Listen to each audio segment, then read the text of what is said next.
Herzlich willkommen im Europäischen Parlament. Wir sind heute da, um über die Jugend in Europa zu sprechen. Und zwar nicht nur über das schöne Reisen im Ausland mit dem Erasmus-Programm, ein Klassiker hier in Europa, sondern auch über die Jugendarbeitslosigkeit. Was für Antworten hat Europa darauf? Welche Perspektiven gibt es für die Jugend in Europa heute? Diskutieren heute mit mir dabei Bernd Kölmel von EKA aus dem Europäischen Parlament und Martina Michels von der Vereinigten Europäischen Linken. Ich freue mich, dass Sie beide heute Zeit gefunden haben. Wie Sie schon eingangs gesagt haben, ein Konservativer, eine Linke mit mir, wunderbar. Wir werden das Thema Jugend diskutieren. Gleich mal vorweg, Europas Jugend interessiert sich nicht mehr für Europa, so wie es einmal war. Wir haben das Erasmus-Programm, das in Europa eine große Mobilität geschaffen hat, sehr viel Mehrwert geschaffen hat. Aber Martina Michels, jetzt die Frage an Sie.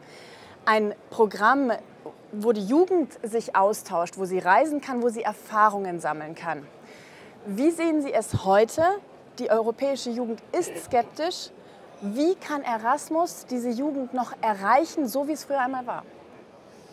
Also zunächst erstmal ist ja Erasmus Plus das Flaggschiff der Europäischen Union, 30 Jahre alt. Wir haben erst in der vergangenen Woche den Geburtstag gefeiert.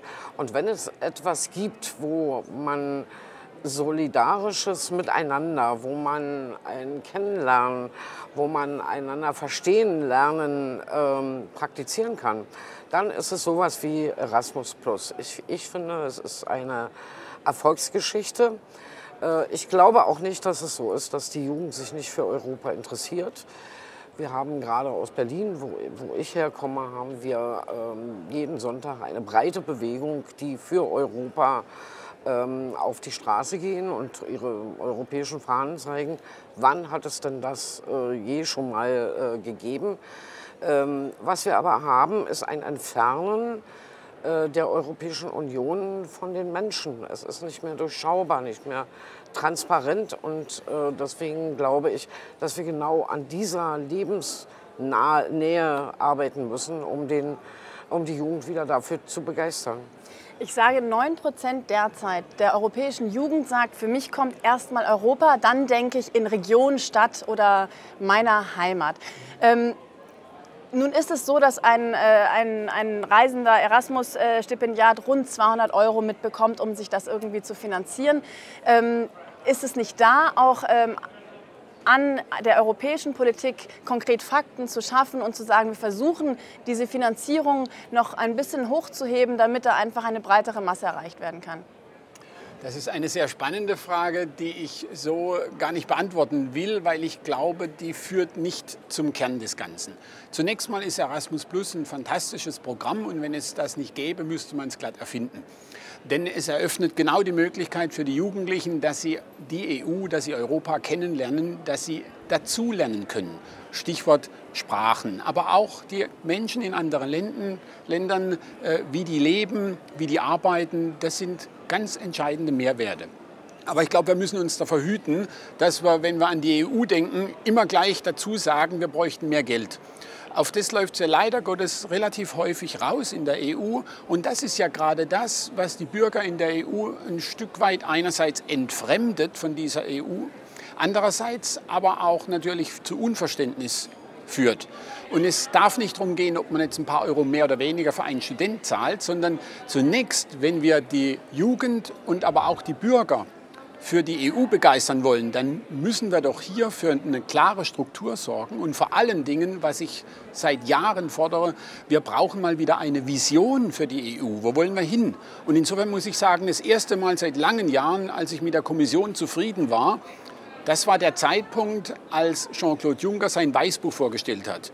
Denn bis zu diesem Zeitpunkt hat er immer nur von der Ever Closer Union gesprochen. Das heißt, alles in Richtung EU-Konzentration. Und in diesem Weißbuch zeigt er auf, es gibt Alternativen. Und das finde ich fair. Und darüber muss man diskutieren. Ich möchte noch einmal jetzt ein bisschen mehr ans Eingemachte gehen. Erasmus Plus, Sie haben beide sehr lobende Worte, indiskutabel lobende Worte gefunden für dieses Programm, ganz unbestritten. Jetzt wird ja der Anspruch quasi geweckt in einer Gesellschaft, die mit Erasmus aufwächst, auch mit einer Generation. man kann umziehen, man kann sein Leben in diesem oder diesem europäischen Staat finden, eventuell eine binationale Lebenspartnerschaft eingehen. Und dann fällt aber die Jugend auf den harten Boden der Tatsachen. Es gibt keine europäische Arbeitsversicherung, es gibt kein europäisches Sozialwesen, was in irgendeiner Weise dieser Mobilität Rechnung tragen würde. Wie, und das ist schon lange bekannt, man sagt immer, reist, schaut euch verschiedene europäische Lebensrealitäten an und ganz am Schluss ist es eben dann doch so, dass man in die eine oder die andere Kasse nicht einzahlen konnte, weil man eben nicht die Nationalität hat. Wo ist da der europäische Gedanke auf ganz konkretem Boden? Also ich sehe das ein bisschen anders als er. Natürlich muss man über Geld reden. Man muss immer über Geld reden in der Europäischen Union. Und die Europäische Union tut gut daran, wenn sie die Schwerpunkte, wo das Geld ausgegeben wird, neu verifiziert. Weil ich glaube schon, dass solche Programme wie Erasmus+, wie auch die Kohäsionspolitik, das sind Programme, die den Menschen konkret zugutekommen. Und wenn man da nicht bereit ist, auch zu sagen, wir geben hier noch mal eine Schippe mehr rauf, es sind jetzt zwar 40% mehr Mittel bewilligt worden, aber es sind auch viel mehr Programme. Dann finde ich, dann wird es immer so bleiben, dass Europa eine abstrakte Größe bleibt. Und außerdem haben Sie natürlich recht, geht es auch darum, Europa mehr an die Lebensrealität der Bürgerinnen und Bürger zu bringen. Und da ist mir momentan die Politik ein bisschen zu sporadisch auf aktuelle Situationen aus, wenn man nicht anfängt, ganzheitlich zu denken, die Europäische Union anders zu denken, als sie heute ist, als eine soziale Säule. Immerhin reden wir jetzt darüber, dass es eine soziale Säule geben soll. Dann vergeben wir uns Zukunftschancen, finde ich. Herr Kölmel, wie würden Sie darauf reagieren? Nicht unbedingt mehr Mittel, aber was ist mit der konkreten Zusage letztendlich oder Erwartungssicherheit schaffen für europäische Jugendliche, die sagen, ich werde wahrscheinlich mein aktives Berufsleben in 3 verschiedenen europäischen Ländern leben, verschiedene Arbeitsverhältnisse eingehen, kann ich aber eigentlich nicht, weil mir fällt es finanziell am Schluss auf die Füße. Was tut da Europa? Aber ich glaube, da reden wir doch letztlich über einen ganz fundamentalen Irrtum, so wie Sie diese Frage stellen. Und da möchte ich auch Ihnen widersprechen. Wir haben diese Probleme doch gar nicht. Jedem Jugendlichen in der EU steht es frei, dank Freizügigkeit in einem Land der EU zu leben, zu arbeiten. Und ich sage ausdrücklich, das ist doch toll. Das sollen gerade junge Menschen nutzen, denn dadurch werden sie besser, sie erhöhen ihre Qualifikation, sie lernen dazu, hatte ich gesagt. Das ist alles in Ordnung. Aber das muss doch nicht einhergehen mit einer zum Beispiel europäischen Arbeitslosenversicherung. Im Gegenteil, das wäre ja geradezu kontraproduktiv. Und zwar jetzt nicht nur aus Sicht eines Jugendlichen betrachtet oder eines Arbeitenden, wir reden jetzt nicht nur über Jugendliche, wir müssen doch immer sehen, wo sind die Dinge, die die EU besser machen kann als die Summe der Einzelstaaten. Und in den Fällen plädiere ich ausdrücklich dafür, auch unsere ganze Fraktion, diese Dinge lassen Sie uns bitte europäisch regeln. Zum Beispiel plädiere ich dafür, dass wir eine europäische Migrationspolitik brauchen. Wir haben nämlich eine einheitliche europäische Außengrenze. Wir brauchen eine europäische Umweltschutzpolitik, denn der Wind hält nun mal an den Grenzen nicht auf. Aber was doch ganz entscheidend ist, wenn wir über einen Bereich wie eine Arbeitslosenversicherung reden, wenn Sie die europäisieren, dann werden Sie im Ergebnis ganz viel in einen Topf reinzahlen und eine Gleichmacherei betreiben.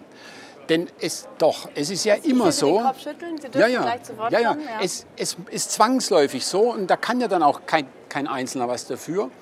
Wenn Sie europäischen Arbeitslosenversicherung machen, dann werden die Staaten mit relativ wenig Arbeitslosigkeit die anderen alimentieren mit relativ hoher. Jetzt kann ich sagen, unter dem Gesichtspunkt der Solidarität möchte ich das. Das gilt dann aber für ganz viele Projekte. Wir haben es ja schon in der Kohäsionspolitik und da haben wir es berechtigt, wenngleich ich da auch sage, Kohäsionspolitik soll doch dazu führen, dass wir die Wettbewerbsfähigkeit steigern. Wie kann es dann sein, dass manche Regionen über Jahrzehnte solche Mittel erhalten? Haben die dann nicht gewirkt? Da muss man doch mindestens mal sowas hinterfragen. Und im Ergebnis, dann bin ich fertig, läuft es genau auf das raus, was ich gesagt habe. Das Weißbuch von Jean-Claude Juncker zeigt es auf. Ich kann diese zusammenwachsende Union wollen, in der Form, dass ich alles vereinheitliche, dann werden sich manche Menschen und manche Staaten in einer enormen Zahlerposition wiederfinden. Und ich glaube, dass das die Union nicht zusammenbringt, sondern spalten wird. Und deshalb sage ich Solidarität ja, aber auch Subsidiarität, und die Staaten müssen souverän bleiben. Stichwort europäische Gleichmacherei, wie sehen Sie das? Also die Subsidiarität stellt ja niemand in Frage. Selbstverständlich müssen die Probleme immer dort gelöst werden, wo sie am besten gelöst werden können. Wenn sie in einer Region oder in einem Land am besten gelöst werden sollen, bitteschön. Aber wenn wir über die Fragen der europäischen Arbeitslosenversicherung sprechen, der Rentenversicherung, dann geht es hier um soziale Verlässlichkeit, um soziale Abfederung und um soziale Garantien. Warum ist denn das Weißbuch überhaupt entstanden? Weil Jean-Claude Juncker, nicht nur wegen des Brexit, das ist ja mehr, aber weil Jean-Claude Juncker und seine Kommission inzwischen eingesehen haben, dass die soziale Komponente in Europa total fehlt. Deswegen gibt es den Vorschlag der sozialen Säule. Da kann man jetzt trefflich drüber diskutieren, ob und wie man die ausgestaltet. Aber es ist gerade, wir haben gerade deshalb, um an Ihre Ausgangsfrage anzuknüpfen, so viel Vertrauensverlust in die Europäische Union, weil die Bürgerinnen und Bürger das Gefühl haben, es geht immer nur um Bankenrettung, es geht um den Binnenmarkt, es geht um Wettbewerb, aber um die Menschen, die drin wohnen, um die Ausgestaltung der Freizügigkeit, da geht es eben nicht darum. Und ich finde, es ist ein Totschlagargument, dass immer gesagt wird, naja, dann läuft es auf Gleichmacherei hinaus, weil es muss überhaupt nicht sein. Also selbstverständlich will man sich an den höheren Werten orientieren, und man kann auch Regelungen einbringen, wo Länder, die einen höheren Standard haben, überhaupt nicht den niedrigen Standard nehmen müssen, sondern auch darüber hinaus gehen können. Ich weiß nicht, warum das jetzt ein Problem sein soll. Also hier geht es um soziale Garantien, um soziale Rechte. Das Stichwort würde ich Ihnen gerne in die Hand geben. Stichwort soziale Garantien, Jugendarbeitslosigkeit in Europa. Die europäische Jugend hat, wenn man Studien liest, wenn man Interviews, wir sind ja als Reporter sehr viel vor Ort, man hat das Gefühl, sie fühlen sich nicht dort abgeholt, wo sie sind, sie fühlen sich alleingelassen. Was haben Sie als Konservative für konkrete Antworten? Ja, da haben wir auch eine sehr konkrete Antwort, denn das, was Sie sagen, führt ja genau in die richtige Richtung, nur mit einer unterschiedlichen Konsequenz aus meiner Sicht. Schauen Sie, wenn wir sagen soziale Säule, dann müssen wir immer dazu sagen, wenn wir sowas gemeinsam finanzieren wollen, wer zahlt wie viel. Um diese Wahrheit sollten wir uns nicht drum rummogeln. Das gehört zur Transparenz dazu. Man kann ja dann durchaus fordern, ich bin der Meinung, die Nation, also irgendein Beitrag ist zu zahlen. Wenn man mal diese Ehrlichkeit hat, dann wird man sehr schnell feststellen, wie weit die Solidarität reicht. Und ganz konkret zur Jugendarbeitslosigkeit. Auch hier muss man doch hinter die Kulissen schauen. Warum haben wir denn in einzelnen Staaten der EU eine so hohe Jugendarbeitslosigkeit? Und warum ist sie denn teilweise sehr unterschiedlich? Und das kann ich Ihnen sagen, das hängt sehr, sehr stark zusammen mit dem Euro. Und der Euro ist ja die Blaupause, wie man es nicht machen soll. Da haben wir nämlich die Transferunion dahingehend, weil wir völlig unterschiedliche Lebensverhältnisse, unterschiedliche Leistungsfähigkeiten, und da meine ich jetzt nicht, dass die einzelnen Menschen fleißiger sind als die anderen oder gar besser.